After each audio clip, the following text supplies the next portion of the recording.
After 15 years, the War Master is reunited with his greatest enemy ever. That's right, Barty Crouch Jr.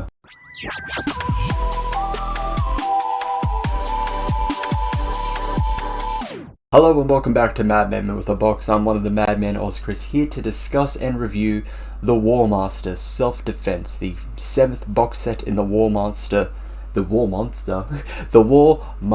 range. And this is I'd say this is a pretty kind of a big one considering the hype because of a certain person being in here. It's been a long time since these two actors have faced off against each other in Doctor Who, but we'll get to that eventually.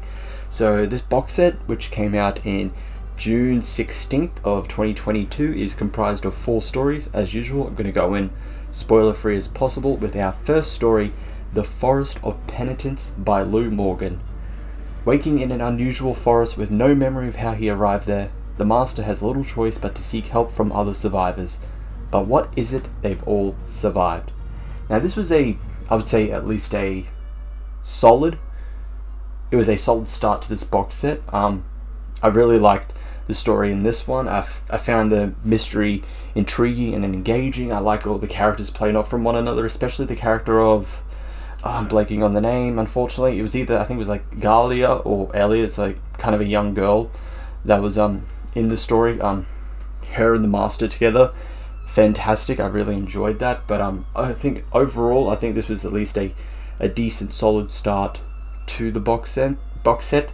Now, pacing with it is kind of a slow burn. That's something if I had to critique, it is a bit of a slow burn story. But sometimes there are slow burn stories that work really well. So like I don't know, like the first recent Dune movie, Dune Part 1, that was essentially a slow burn, and I really enjoyed it. There's slow burns I can enjoy, some I don't, and luckily this one was one that I enjoyed. So definitely a solid start to the box set. And then we come to The Players by Una McCormack. On the planet Trabus, the Master discovers a society where nobody is innocent, and the only true crime is to be a less successful villain than those around you. So this begins because it follows up from a cliffhanger at the previous story. The Master is now on trial, and he believes that he is not guilty. It's the Master. He's guilty of almost anything at this point, but he is trying to prove his innocence through exploring certain things that he did in the past that prove that he didn't cause these events. He didn't cause in quotation marks. He didn't cause these events to happen. This being one of his first pieces of evidence for the trial. Unfortunately, in my opinion, I think this was the weakest story. There wasn't really anything about it that grabbed me, that hooked me in. I think the characters were just fine. The pacing of the story was a little bit better than The Forest of Penitence. It wasn't as slow. It was a steady pace, but there was just nothing in that story that hooked me in for the whole thing, unlike with the other stories in this box set, unfortunately. So I think this was probably the weakest story of the box set. Now everyone did a fine job. The cast in this box set did a fine job. The characters were fine. It just didn't hook me. There wasn't something there that hooked me into the box set. Into this box set's story, unfortunately. So yeah, definitely the weakest story of the 4. And we come to Boundaries by Lisbeth Miles. As his companion Cole attempts to save a world, the Master discovers an extraterrestrial entity that threatens to spread across the globe. So yes, we get the return of Cole Jarnish, who was the Master's companion in the first box set in Only the Good. And in the 3rd story, The Skyman, the Master gives Cole the task of saving a world. He wants to make an impact, something good during the Time War, and he wants to save the world. The Master leaves him there. He says, "I can't interfere. I'm a Time Lord," even though it's the Master. him and the Doctor love interfering for different reasons, but okay. but gives him the task of saving the people here from something, so from this virus that a unknown alien invader left with them.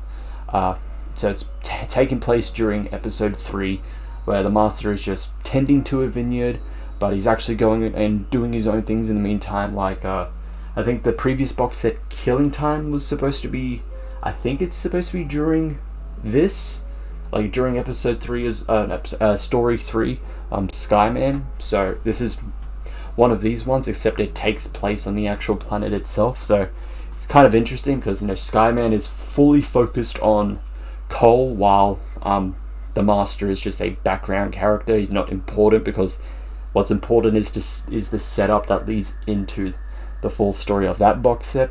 So with this one, with Boundaries, we kind of get the opposite of this, where we're focusing on the War Master trying to also save this planet. And again, he's on trial. He's using this as evidence to prove that he's not guilty of what's happened here. His actions were justified. He was trying to defend the planet and protect his friend. Despite the fact, for those who have listened to Only the Good, we know he does not have the best of intentions when it comes to Cole Jarnish. So, and that's also the thing with the previous story, where it's just like, yes, he didn't directly cause the bad things that happened, but he's obviously manipulating it in a way that benefits him, which the court, the Vector, I believe, the ones putting him on trial, do point out. But he's like, well, no, I'm not guilty. I didn't kill these people. I didn't cause them to kill these other people. But to the story itself, the Boundaries, this was definitely a step up from the previous one. I really enjoyed this one as well. It's good to see Cole again. I think it was a fantastic companion to play off from the Master. So it was good to bring back who was the actor, Johnny Green. It was good to bring him back. Everyone did a fantastic job in this story as well. I really enjoyed it. So we come to our finale. It's the one everyone has been waiting for. It's on the box set cover. It was the main focus of the trailers. It's, I think, what everyone was looking forward to for this box set. The Last Line by Lizzie Hopley. At the mercy of an ancient and powerful race, the Master calls upon his oldest friend in his hour of need. The problem is, he doesn't recognize this incarnation of the Doctor, while the Doctor knows this Master all too well. So, we have reached the end of the trial, and to call, the Master decides who better to testify for him on his defense, on his behalf, than his oldest friend, his greatest enemy, the Doctor. But he was expecting an earlier incarnation. He unfortunately brings forth the 10th Doctor, and from the 10th Doctor, from his timeline, this is after the events of Series 3. He's met Professor Yana, found out that Professor Yana was the Master as a human, he's met the next incarnation, portrayed by John Sims, gone through the year that never was, and then the Master refuses to regenerate, dies in his arms. So the Doctor has multiple reasons to be here, because 1, he's worried that the Master is up to something and it's not good. 2, he's kind of genuinely there for his friend. But 3, he's driven by remorse and guilt of having just seen recently his oldest friend pass away in his arms. So he doesn't want that to happen again. After he gets the message, he's like, I'm not going to lose him again. But that's what he kind of says. I'm not gonna lose him again. Not this time.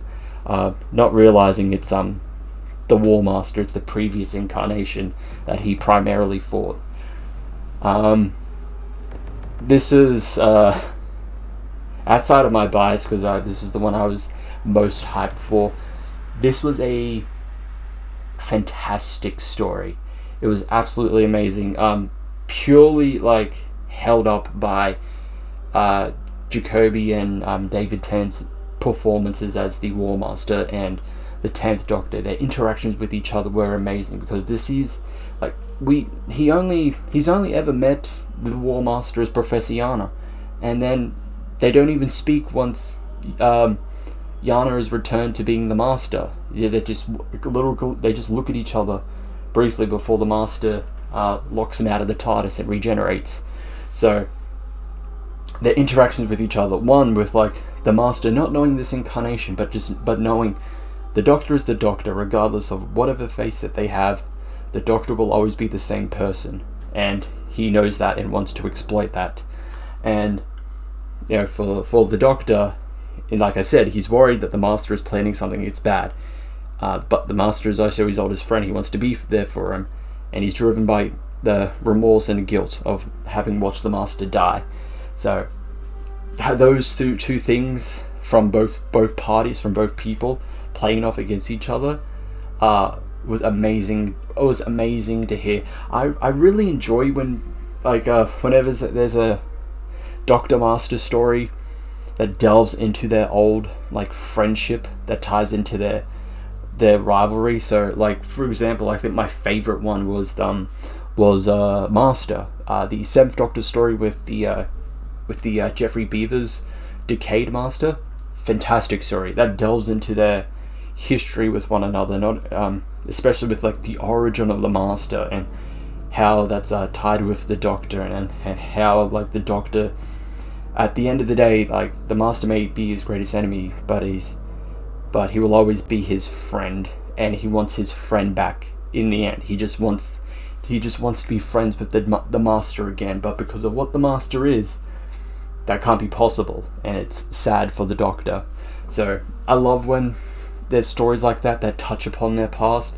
So this kind of does that as well, and just using that as like the crux, with like the Master essentially using the Doctor for this trial, like and kind of like knowing that something is up, because he does hit a nerve when like the Master mentions like you couldn't bear, you're here because you need a balance, for there to be good there needs to be evil, for you to have a reason to exist, I have to exist, and you can't bear the thought of a universe without me. And then he notices that this strikes something with the Doctor, because we know, like I said, just saw the Master die recently, died in his arms. So I just love the chemistry between the two. It's fantastic. It's like when hearing a Master that's only had very limited appearances in like the TV show or the TV movie, in case with Eric Roberts, hearing more of them, it's just like, oh my god, like we were really missing out on like perfection, on like great performances. And this is the same thing with incarnations of the Master and the Doctor that have never really like properly interacted with each other, and that really propels the story of The Last Line, and especially the character of Severin, I believe, who's working for the Vectors, who's essentially the jailer that's guarding and imprisoning the Master. I think she does a fantastic job as well, and she really is a kind of focal point with the Master and the Doctor. So obviously this is the standout story of the box set. It's what everyone was wanting. It was all advertised for this story, and they saved the best for last. They really did save the best story for last. This was fantastic. And I do like the nice little there's a couple of nice little references.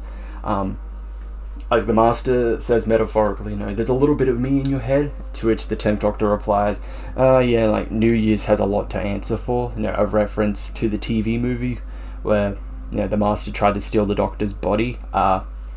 Coincidentally, on the day that this came out, and I was listening to it on our live stream, we were talking about the TV movie.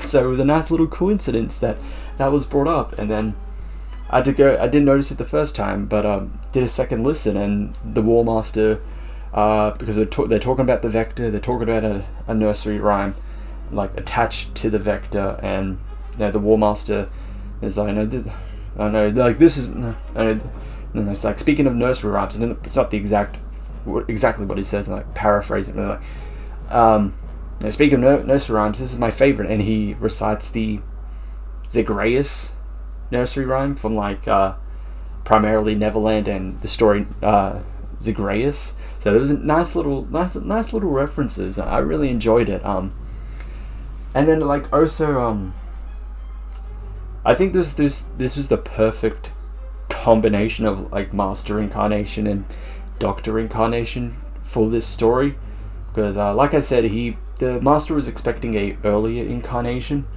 to appear. That's what he wanted, because as he says, the less he knows, the better. Which got me thinking, I don't know which Doctor would also work really well in this scenario with the Master. I was thinking maybe like 5 or 6, because they had probably, going just by TV show, they had like the most interactions with the Master from Classic Who, I would say. But I think 6 would be too on the nose, because trial. the sixth Doctor had another trial, even if it's not his own. We already had Trial of a Time Lord, Trial of the Valiant. I think, a bit too on the nose with that one. I think third Doctor also would have worked really well, because I think that's introduced the Master, and it was more of a they weren't like really mortal enemies. They were like intellectual rivals. They were kind of equals to one another, but slightly think that one was better than the other. I think that could have been interesting, but for the story and for the incarnation, I don't think there was any other better choice than the War Master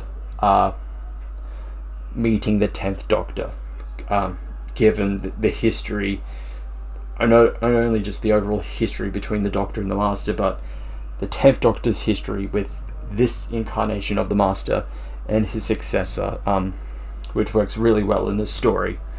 But overall, if I were to rank the War Master's self-defense, this is hard, because I want to be biased, because that last line, the last story, is absolutely fantastic. It would certainly give the box set like a 9 out of 10, but I got to take the other stories into account. Now, we had a solid start, a weak first middle, came back up with the second middle, and then an absolutely fantastic ending. So, taking that all into account, I would have to give it a 7.5 out of 10. Yep, I would say, a 7.5 out of 10 for this box set. And before I finish, I will say the cover for this box set, it's absolutely fantastic. I love the cover to Self-Defense. It's probably one of my favorite box set covers of the year so far. Probably ever of like Big Finish releases. It is so amazing. I want the print of this. Hang it up on the wall back there somewhere here to gaze upon it forever. It is an absolutely amazing piece of work. Sean Longmore, who did the cover, fantastic job. Everyone else, the cast, the crew on this, they did a really good job on this box set. So that is all I have for this discussion / review of the War Master's Self-Defense. Thank you everyone for watching. Go check out our live streams every Wednesday. Yes, every Wednesday we live stream random topics, whatever, all the news that comes out, because they're feeding us well. Look, it's not even out yet, and RTD has given us a lot to work with. You can go check out the redacted reviews that Pixel does. You can check out any of the previous reviews that I've done. You can check out whatever the hell Jimmy does. He contributes something to this channel. But that is all. Thank you all for watching, and I will see you all in the next one. Ciao.